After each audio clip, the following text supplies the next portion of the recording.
ETF index mutual funds నేర్చుకుని stock మార్కెట్లో రాణించాలనుకుంటున్నారా? వెంటనే ఈ నెంబర్కి కాల్ చేయండి. నమస్తే అండి. నమస్తే జయ. రమగారు, మనం సప్త చిరంజీవులు మాట్లాడుకుంటూ ఉన్నాం కదా. ఈ రోజు ఏ చిరంజీవి గురించి చెప్తున్నారండి? అశ్వత్థామ బలి చెప్పేశాం. అవును. వ్యాసుల వారి గురించి చెప్పుకుందాం.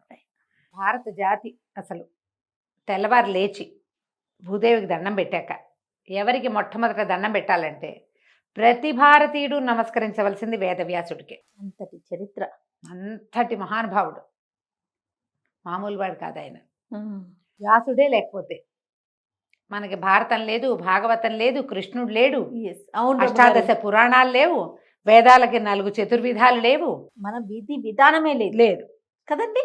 వేదం లేదు భారతదేశానికి. అమ్మో, కేవలం వ్యాసుడి వల్లే మనకు అందింది అది. ఆయనే అష్టాదశ పురాణాలు రాశాడు. భగవంతుణ్ణి సులువుగా పొందటం ఎలా అనేది కలియుగపు మానవులకి తెలియచేసిన, తెలివిడి కలిగించిన మహానుభావుడు వేదవ్యాసుడు. ఆయన గురించి తెలుసుకోవాల్సిందే. వేదవ్యాసుల వారి జననమే చాలా విచిత్రమైన గాథగా ఉంటుంది. పూర్వం అంట వసువు అనే ఒక రాజు ఉండేవాడు. ఈయన చాలా పరాక్రమవంతుడు. ఇంద్రుడికి సహాయం చేస్తే ఆ ఇంద్రుడు ఒక విమానం ఇచ్చేట ఆయనకి, వసువుకి ఇస్తే ఆ విమానంలో తిరిగేవాడు. ఉపరిచర వసువు అనేవారు ఆయన్ని, పైన తిరగలిగేవాడు. అయితే ఆ టైంలో ఆయన రాజ్యం చేస్తున్న కాలంలో శుక్తిమతి అని ఒక నది కోలాహలుడనే ఒక పర్వతాన్ని చుట్టి ప్రవహించేదట. ఈ నదీ పర్వత సంగమం వల్ల ఆ శుక్తిమతి అనే నదికి 2 సంతానం కలిగారు. ఆ గిరిక వసుపదుడు అలాంటి పేరు చెప్తారు. ఈ గిరికని, ఈ పిల్లలిద్దరిని ఆవిడ ఆ ప్రాంతానికి భూమికి ప్రభు అయిన వసువుకి అప్పచెప్పింది. ఆ గిరికని వివాహం చేసుకున్నాడు వసువు. అయితే ఒకనాడు ఆయన ఏం చేశాడట, ఎక్కడికో అడవికి వెళ్ళాడు. అద్భుతంగా ఉందట ఆ వాతావరణం. అప్పుడు ఆయనకి భార్యను తలుచుకున్నాడు. భార్యా వ్యామోహంతో ఆయనకి వీర్యం పతనం అయిపోయిందట. ఆయన ఏం చేశాడట, ఒక ఆకు దొప్పలో వీర్యాన్ని పట్టి ఒక డేగకిచ్చేట, నా భార్యకి అందజెయ్యి అని. ఆమె సంతానార్థిగా ఉంది, ఈ వీర్యాన్ని అందించమన్నట్టు. ఆ డేగ పట్టుకెళ్తూ ఉంటే, చిత్రమైన కథ చూడు ఎంత వింతగా ఉంది. ఆ పట్టుకెళ్తుంటే, అది తీసుకెళ్తుంటే ఇంకొక డేగ అదేదో ఆహార పదార్థం అనుకుని దీని మీదకి వచ్చిందట. అది పడిపోయింది కిందకి. అది పడిపోతే అక్కడ ఒక నదిలో అద్రిక అనేటువంటి ఒక అప్సరస చేప రూపంలో తిరుగుతోంది. ఆ పైనుంచి పడిన దాన్ని చేప మింగేసిందట. తర్వాత జాలర్లకి అద్రిక దొరికింది. ఆ చేప జాలర్లు పొట్ట కోస్తే అందులో ఒక 2 సంతానం కనపడ్డారు, ఒక ఆడపిల్ల, ఒక మగపిల్లవాడు. అప్సరస ఈ పొట్ట కోయగానే అప్సరస శాప విముక్తి అయి వెళ్ళిపోయింది. కానీ వసురాజు వల్ల, ఈయన వసువు వల్ల కలిగినటువంటి ఈ 2 సంతానం ఉన్నాయి. ఈ చేపలలో కడుపులో పుట్టినటువంటి ఈ పిల్లలిద్దరిని ఈ మత్స్యకారులు ఏం చేశారట, వాళ్ళ ప్రాంతానికి రాజు, మత్స్య దేశానికి రాజు అయినటువంటి దాశరాజుకి అప్పచెప్పారు. ఆయన ఆ కుమారుణ్ణి, కుమార్తెని ఆయన పెంచుకున్నాడు. ఆ పిల్లవాడిని. కుమారుడు మత్స్య దేశానికి రాజు అయ్యాడు. ఆ కుమార్తె మత్స్యగంధి పేరుతోటి ఈయన దగ్గర, దాశరాజు దగ్గర పెరిగేది. ఈ అమ్మాయి ఏం చేసేది, గంగా నది దాటిచ్చేది వచ్చిన వాళ్ళందరికీ. ఆమె నుంచి ఒక చేపల వాసన వచ్చేదట, మత్స్యగంధి. చేప పొట్టలో కదా పుట్టింది, చేపల వాసన వచ్చేది. అయితే ఒకనాడు ఏమైందట, పరాశరుడు అనే మహర్షి గంగానది దాటడానికి ఈ అమ్మాయి పడవెక్కాడు. ఈవిడ మహాద్భుత సౌందర్యవతి, భూమండలానికి చక్రవర్తిగా, ఆ ప్రాంతానికి చక్రవర్తిగా ఉన్న రాజు వలన ఒక అప్సరస కడుపులో జన్మించింది. ఈమె చాలా సౌందర్యవతి. ఈ పరాశరుడు ఆమెను కోరాడు. ఆమె ఏమందంటే, మీరు మహర్షి, నేనేమో కన్యని, నా తండ్రికి ఏం సమాధానం చెప్తాను అంటే, ఆయన ఏమన్నాడు, నీ కన్యాత్వం భంగం కాకుండా నీ పొందుని నేను తీసుకోగలనని చెప్పాడు. ఇదంతా ఎంత పట్టపగలు అందరూ కనపడుతూ ఉంటారు. పడవలో నువ్వెట్లా నన్ను పొందుతావంటే, ఏం కాదు ఇదంతానే చుట్టూతా ఒక చీకటిని సృష్టించాడట ఆయన. ఆ పడవ ఎవరికి కనపడకుండా చీకటి దాంట్లో, కృష్ణద్వీపం అంటారు, ఒక నల్లటి చుట్టూతా ఒక ద్వీపం లాంటిది ఏర్పడిందట. ఈ పరాశరుడు ఎవరు, వశిష్ఠ మహర్షి కుమారుడైనటువంటి శక్తి యొక్క కుమారుడు పరాశరుడు. ఈ పరాశరుడు చాలా గొప్ప మహర్షి, అలాంటిది కలగచ్చు. కానీ తను ఎవరిని కోరాడో ఆమె కన్యాత్వం భంగం కాకుండా ఆమెని నేను పొందగలనని చెప్పాడు. అయితే ఆ అమ్మాయి ఏమంది, ఇంకా భయపడింది ఆవిడ. ఆ పిల్ల చిన్నపిల్ల, ఈయనేమో చాలా పెద్ద సీనియర్ ఋషి. అమ్మాయి ఏమందంటే నా నుంచి చేపల వాసన వస్తుంది, నువ్వు ఋషివి, సంయమివి, నా నుంచి వచ్చే ఈ చేపల గంధాన్ని నువ్వు ఎట్లా భరిస్తావంటే, కాదు, నీ నుంచి సుగంధం వచ్చేలాగా చేస్తాను నేను.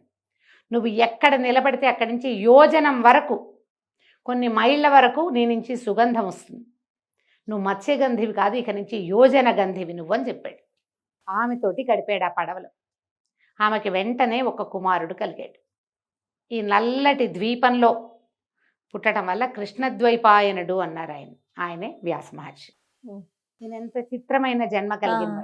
ఈ పుట్టిన వెంటనే ఆయన తల్లికి నమస్కరించి, తపస్సు చేసుకోవడానికి వెళ్తానమ్మా నేను, నువ్వు నన్ను తలుచుకున్నప్పుడు నీ దగ్గరికి వస్తాను అని చెప్పి వ్యాసుడు వెళ్ళిపోయాడు. పరాశరుడు వెళ్ళిపోయాడు. ఈ మత్స్యగంధి యోజనగంధిగా మారిన ఆ అమ్మాయి మామూలుగా ఇంటికి వెళ్ళిపోయింది. ఇలా ఒక ప్రత్యేక సందర్భంలో వ్యాసుడు జన్మించాడు. బా, కథ వింతగా ఉంది కదా, చాలా. కానీ మహాభారతంలో ముందు చెప్పబడుతుంది. అయితే ఏమైంది, ఆవిడ పేరు సత్యవతి, అమ్మాయి పేరు. వాళ్ళు అలా కూడా పిలిచేవాళ్ళు. ఆమె మత్స్యగంధి అంటే చేపల వాసన వస్తుందని మత్స్యగంధి అనేవాళ్ళు. అసలు ఈయనేమో యోజన గంధిని చేశాడు ఆవిడ్ని. ఆవిడ సత్యవతిగా ఉంది. తర్వాత కాలంలో ఏమైంది, ఈ ప్రాంతానికి రాజు అయినటువంటి శంతనుడు ఈమెను ప్రేమించాడు, ఈ సత్యవతిని. ఆయనకి ముందే సంతానం ఉంది, గంగాదేవి వల్ల కుమారుడు ఉన్నాడు.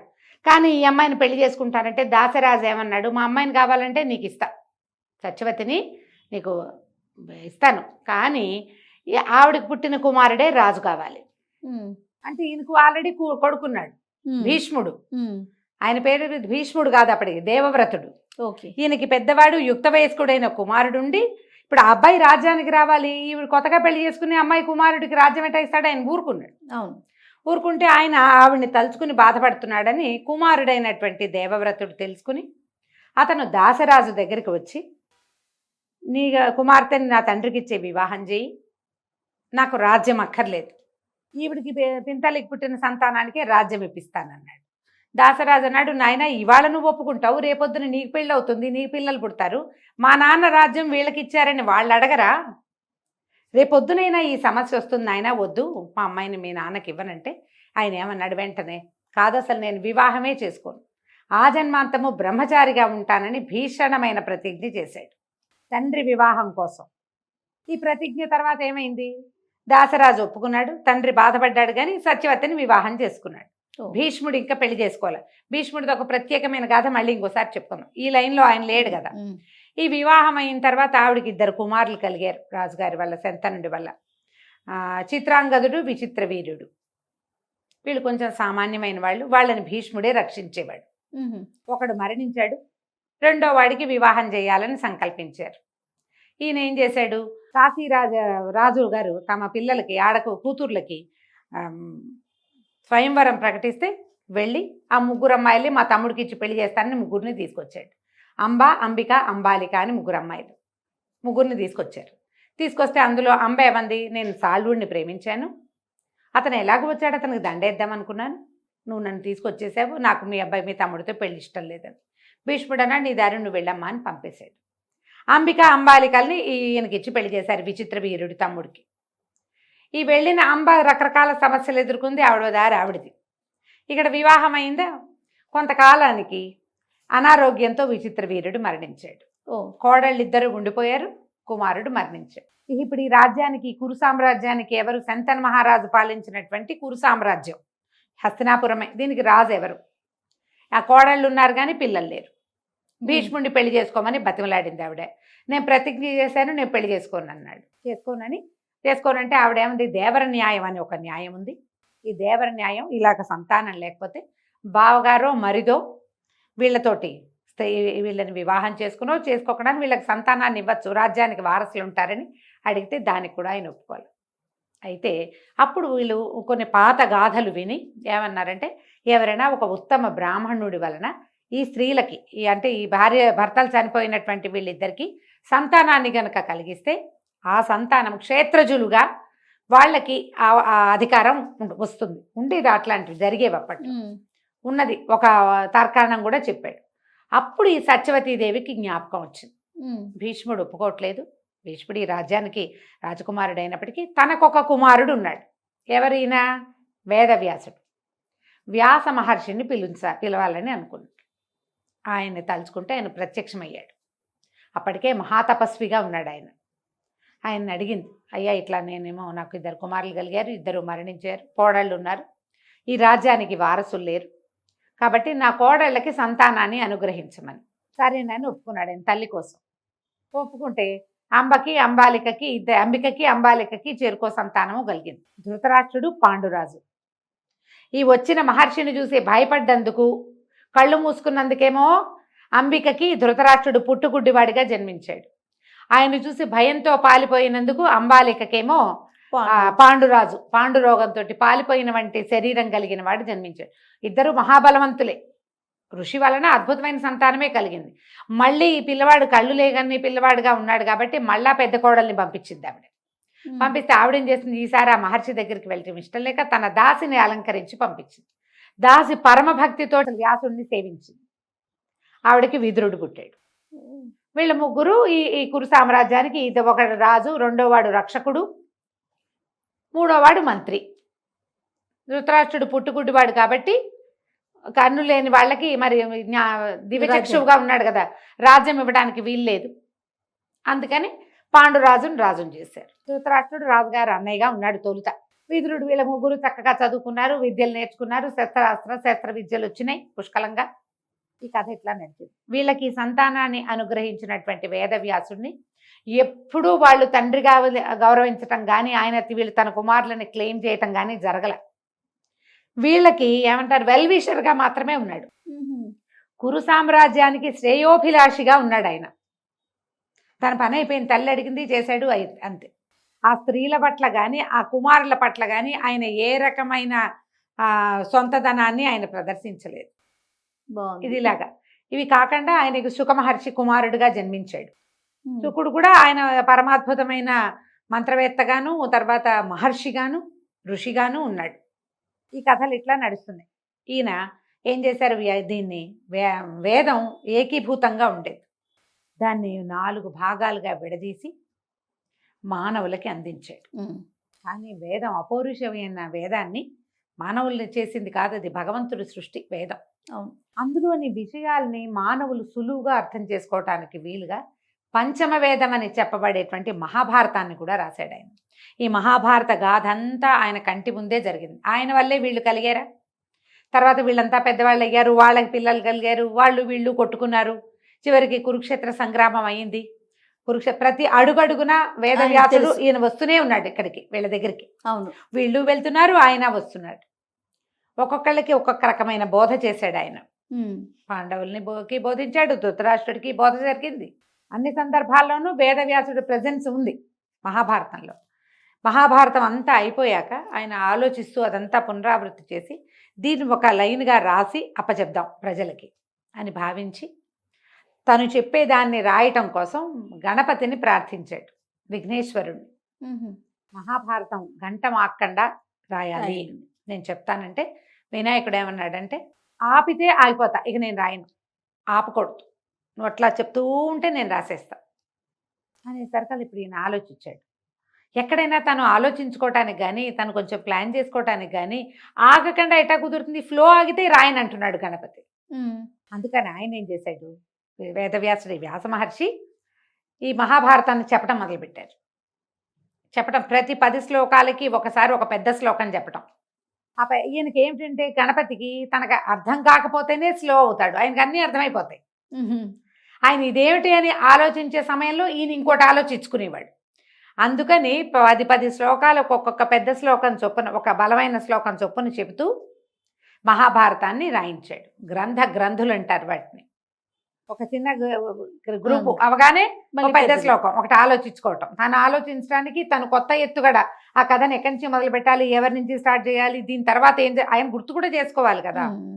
అట్లా చెప్తూ మహాభారతాన్ని గణపతితోటి రాయించుకున్నాడు. మహాభారతంలో వేదాలలో చెప్పబడిన 4 వేదాల్లో చెప్పబడిన రకరకాల ఎన్నో రకాల విషయాల్ని మహాభారతంలో పాత్రల ద్వారా చెప్పించారు.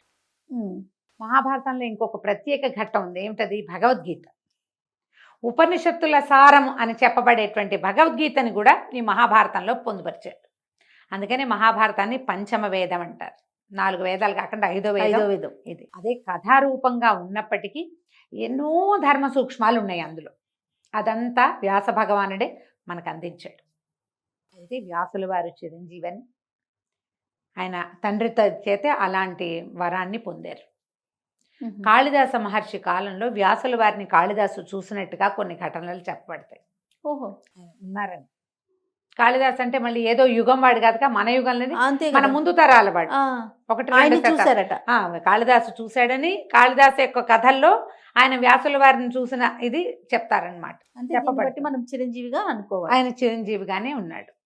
ఇప్పుడు ఎన్ని రకాల పురాణాలు అందించారో మనకి. ఏ పురాణానికి ఆ పురాణమే గొప్పది చేయ. అవును, ప్రతిదీ గొప్పదే. అవునండి. దేని ప్రత్యేకత దాందే. మహాద్భుతమైన పురాణాలుగా చెప్పబడేవన్నీ కూడా వ్యాసుల వారి ముఖంలో నుంచే వచ్చినాయి. మనకి ఇంత వాంగ్మయాన్ని ఇచ్చిన ఆయన్ని పొద్దున్నే తలుచుకోవద్దు, మనం ఖచ్చితంగా తలుచుకోవాలి. భారతీయులకి ప్రథమ గ్రంథం ఏమిటి? ఆది కావ్యం రామాయణం అయితే మనం ప్రతి మనిషి తెలుసుకోవాల్సింది భగవద్గీత. అవును, అది మనకి ఇక్కడి నుంచే వచ్చింది. మనం నిత్యము పారాయణ చేసుకునే విష్ణు సహస్రనామం మహాభారతంలోదే. అది కూడా ఈ భగవద్గీత కాలం యుద్ధక సమయంలో భీష్ముల వారు చెప్పిందే కదా. అవును, కాబట్టి విష్ణు సహస్రనామానికి మనం వ్యాసుల వారికి కృతజ్ఞతలు చెప్పుకోవాలి కదా. అవును. అది మనకు దానికి మొదట సహస్రనామాలు చెప్తారు కదా. వ్యాసం వశిష్ఠ నప్తారం శక్తే పౌత్రమకల్మషం పరాశరాత్మజం వందే శుకతాతం తపోనిధిం. ఎంత బాగా చెప్పారు. వ్యాసం వశిష్ఠ నప్తారం, వ్యాసుల వారు వశిష్ఠుడికి మునిమనవుడు. శక్తేహ పౌత్రం, శక్తి యొక్క మనవడు. పరాశరాత్మజుడు, వాళ్ళ నలుగురిని చెప్పారు. వశిష్ఠుడు, శక్తి, పరాశరుడు, వ్యాసుడు. తర్వాత సుఖదాతం తపోనిధిం, మహాతపోనిధి అయినటువంటి వ్యాసుడు వాడు సుకుడు, సుఖమహర్షికి కూడా తండ్రిగా ఉన్నాడు. 5గురిని చెప్పారు. ఒక్క వరుస సంతానం అందరూ 5గురు అంటే ఒక వంశానికి చెందిన 5గురిని మనం ఒకేసారి తలుచుకోవాలి వాళ్ళని. వశిష్ఠుడు బ్రహ్మ మానస పుత్రుడు, బ్రహ్మ యొక్క ప్రథమ సంతానం వశిష్ఠ మహర్షి. ఆయన యొక్క కుమారుడు శక్తి, శక్తి యొక్క కుమారుడు పరాశరుడు, పరాశరుని కుమారుడు వ్యాసుడు, వ్యాసుని కుమారుడు శుకుడు. 5గురిని మనం సహస్రనామాన్ని చెప్పేటప్పుడు చదువుకుంటాం, వాళ్ళ పేరుని తలుచుకుంటాం. సో ఈ రకంగా ఈయన చిరంజీవిగా ఉన్నాడు. బోల్డ్ అన్ని విషయాలు చెప్పచ్చు ఇంకా వ్యాసుల వారి గురించి. నేను ఇంకా బ్రీఫ్ చేస్తేనే ఇంత టైం పట్టింది. మనం ఒక ఫ్రేమ్లో చెప్పేదలుచుకున్నాం కాబట్టి ఈ వివరాల వరకు మనం ఇవ్వగలుగుతాం. తప్పకుండా రమ్మగారు, నిజంగా తెలుసుకోవాల్సిన విషయం ఇది. నమస్తే అండి. నమస్తే.